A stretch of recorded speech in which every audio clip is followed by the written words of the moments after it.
Bien-aimés frères et sœurs, vous connaîtrez la vérité et la vérité vous affranchira. Ça, c'est pas moi qui le dis, c'est la Bible qui le dit. Mais moi, je vous dis mieux. Vous connaîtrez la vérité historique, notamment celle de vos ancêtres kémites, et vous aurez une vision globale de ce que c'est que la vraie souveraineté politique. J'ajoute, vous reviendrez à la spiritualité africaine ancestrale et vous comprendrez les enjeux de l'indépendance économique. Et pour terminer, vous accepterez votre identité culturelle kémite et vous obtiendrez deux choses. La première, c'est la paix. La seconde, c'est le développement, à une condition. L'unité de toute l'Afrique noire, l'unité de tous les Noirs du monde entier. Otep à tous, bienvenue sur la chaîne des panafricanistes par essence, par conviction et par excellence. Celle des citoyens kémites par nécessité et obligation de combat. Nous sommes une chaîne qui n'est guidée que par nos ancêtres et rien que par les ancêtres qui appartiennent à l'égrégore du monde noir. Par conséquent, nous ne croyons en aucun Dieu venu de l'étranger. Toutefois, cette vidéo n'est aucunement destinée à inciter à la haine ou à la violence, car nous menons un combat qui est d'abord et avant tout spirituel, intellectuel et démocratique. Ensuite, il est politique, géopolitique et géostratégique. Contre l'impérialisme, le colonialisme, le néocolonialisme et l'endocolonat, qui sont tous qualifiés de crimes contre l'humanité. Nous menons ce combat sur la base du principe fondamental que nous avons hérité de nos ancêtres kémites, qui est celui de la Mahat, c'est-à-dire solidarité, vérité et justice. Vous êtes donc en droit de connaître la vérité. Et nous avons l'obligation de vous dire la vérité, rien que la vérité, afin que justice soit rendue au continent africain. Et ça, c'est notre modeste contribution dans cette noble lutte en faveur de la souveraineté, la dignité, la solidarité et l'unité africaine. C'est exactement ça que nous appelons le panafricanisme. Bien-aimés frères et sœurs, le coup d'État manqué en Russie, comment expliquer l'échec de Prigojine? Pourquoi Prigojine n'est pas rentré dans la capitale de la Russie, la Fédération de Russie? Pourquoi Prigojine n'est pas rentré à Moscou? Beaucoup de gens pensent que ce n'était pas un coup d'État. Bon, chacun fait ses analyses, mais moi je persiste et je signe, c'est un coup d'État. Il y a eu plusieurs morts, il y a eu des militaires morts, le président Poutine a rendu hommage à ces soldats vaillants qui ont perdu leur vie pour protéger la capitale, pour empêcher, pour éviter la guerre civile. Eh oui, pour éviter la guerre civile, parce que c'est ça qu'ils attendaient. Quand je parle de ils, c'est-à-dire les pays de l'OTAN, qui ont comploté avec Prigojine. Le président Poutine l'a bien dit et l'a bien spécifié, et je suis d'accord avec lui. L'échec de ce coup d'État est dû au fait que la population n'a pas suivi et l'armée non plus n'a pas suivi le mouvement. Les gens qui disent que c'était un jeu, non, ce n'est pas un jeu. Il y a eu des morts. Le président Poutine ne peut pas sacrifier des Russes pour un jeu comme ça. Non. C'est tellement grave et dangereux d'ailleurs pour en arriver là. Pour faire play game. Non, ça ne se fait pas.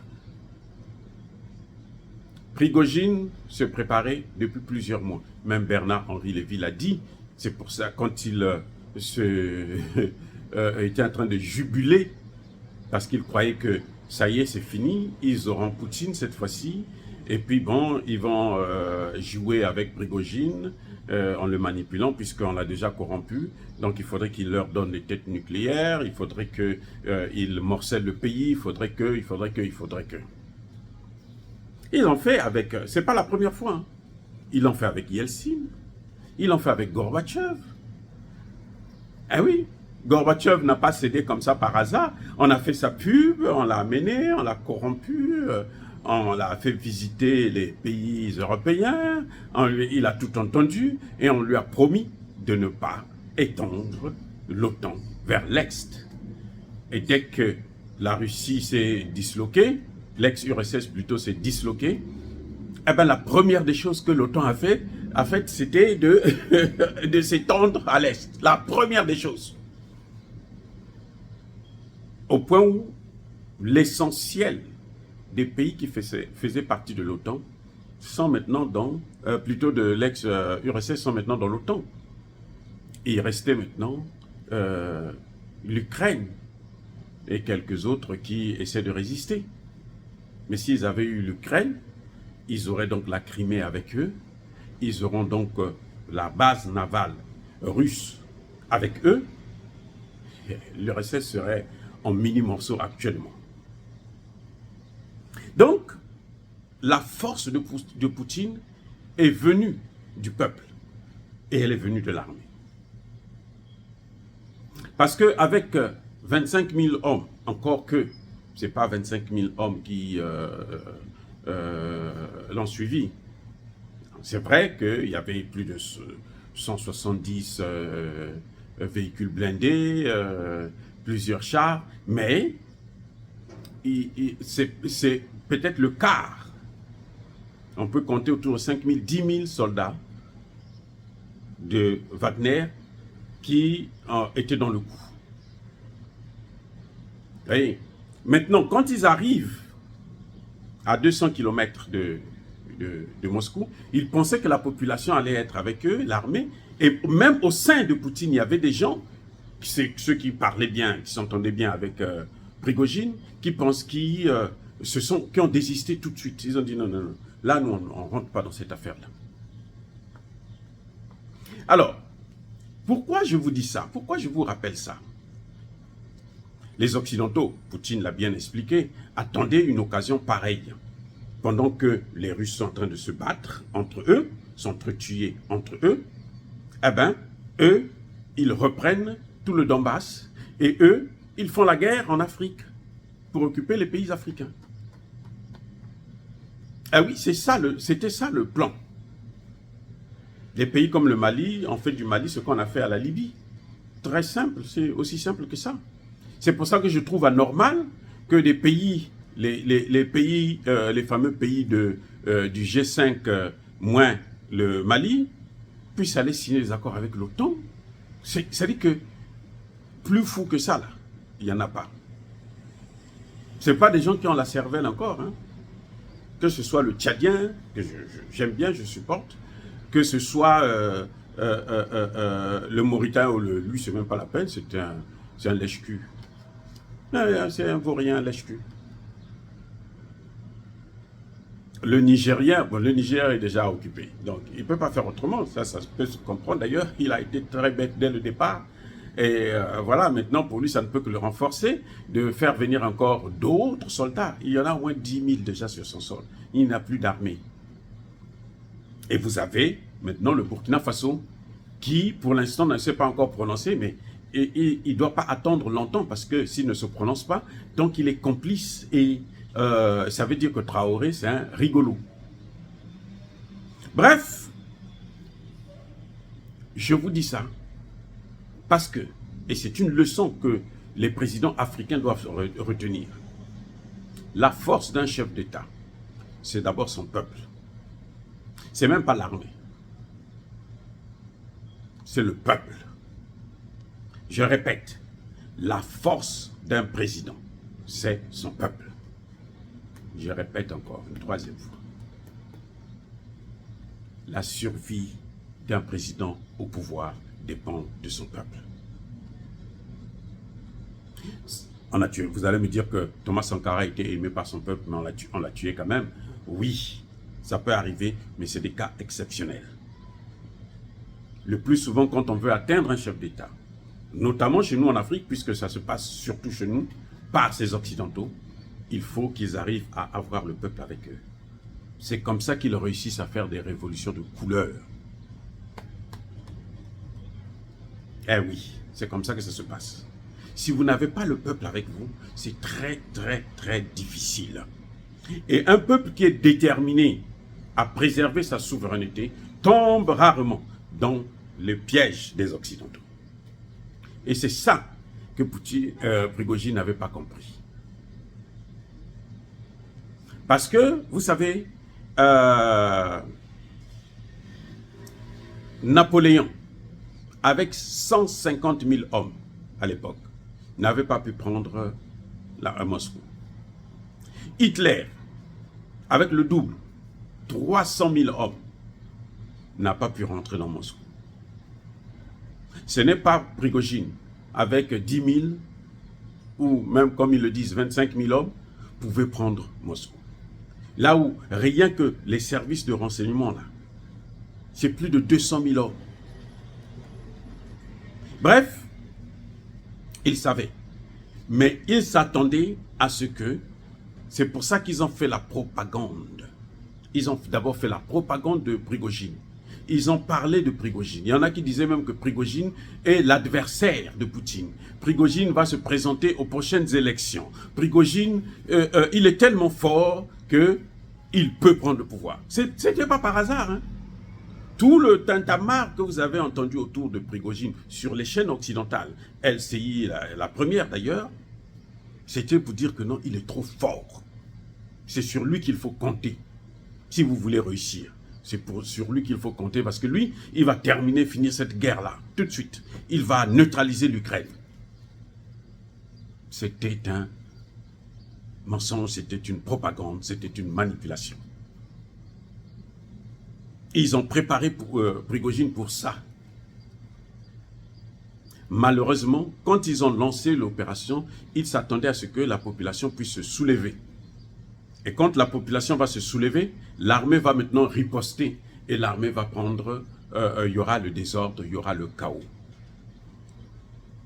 Et la Russie serait vaincue, morcelée en petits morceaux. Morcelée, ça veut dire, c'est la même chose, morcelée. Maintenant, vous voyez, le plan qu'ils avaient fait a échoué. Il a échoué parce que, bien entendu, comme je l'ai dit au début, les militaires et la population n'ont pas suivi. C'est pour ça que le même jour, les Ukrainiens ont lancé l'offensive. Encore une autre, la deuxième phase de l'offensive. Moi, j'appelle ça la deuxième phase. Et malheureusement, ils ont eu ce qu'il fallait. Et puis, la force de Poutine, c'était le fait qu'il ait évité de s'affronter avec Prigojine. Vous savez que Poutine a même refusé de lui parler au téléphone. Ah oui. Prigojine, jusqu'à ce qu'il sorte de la Russie, là, pour aller en Biélorussie, il n'a jamais parlé avec Poutine.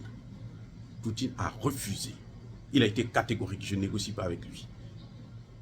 Il a parlé avec ses agents en passant par le président biélorusse. Voilà l'intelligence de Poutine, c'est d'avoir tout fait pour éviter à ce qu'il y ait effusion du sang. Et là, les Occidentaux, tout de suite, ont commencé à changer de position. Il y a une chose, une petite remarque, c'est qu'aucun pays de l'OTAN n'a condamné l'action de Poutine en dehors de la Turquie. Et les autres pays d'ailleurs lui ont reproché. La Turquie a dit, ça ce n'est pas la guerre en Ukraine, ça c'est une affaire interne, je soutiens Poutine. Alors que ces mêmes pays-là, ils sont les premiers à soutenir les coups d'État, plutôt à condamner les coups d'État en Afrique. Vous avez vu comment ils ont maltraité le Mali, le Burkina Faso, la Guinée et Conakry. Comment ils ont traité ces pays-là. Là, avec Poutine, Prigojine, ils n'ont dit aucun mot parce que c'était leur homme. Mais, par la grâce du bon Dieu, par l'intelligence et la sagesse d'un peuple et d'une armée, ils ont échoué. Et là, nous sommes sauvés. L'Afrique est sauvée. Parce que cette guerre en Ukraine est une opportunité que le président Poutine donne aux pays africains. C'est pour ça que vous voyez que Lors du dernier sommet de Paris, les pays africains n'ont pas tenu la langue dans leur poche. Ils ont parlé. Ils ont dit ce qui n'allait pas. Depuis tout le temps.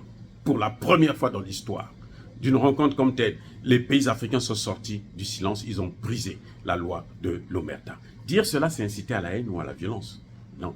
Yaba colère veille à Malem. Encore une fois, bien-aimés frères et sœurs, soyez bénis, abondamment bénis par le Dieu des Kémites et par nos ancêtres angélisés. Mais que tous ceux qui persécutent le continent africain le pillent et le déstabilisent, qu'ils soient noirs, blancs, chinois, arabes, indiens, qui qu'ils soient maudits, punis, foudroyés, neutralisés, effacés, écrasés par ce Dieu des Kémites et par nos ancêtres angélisés. Vive l'Afrique éternelle, j'ai dit et j'assume.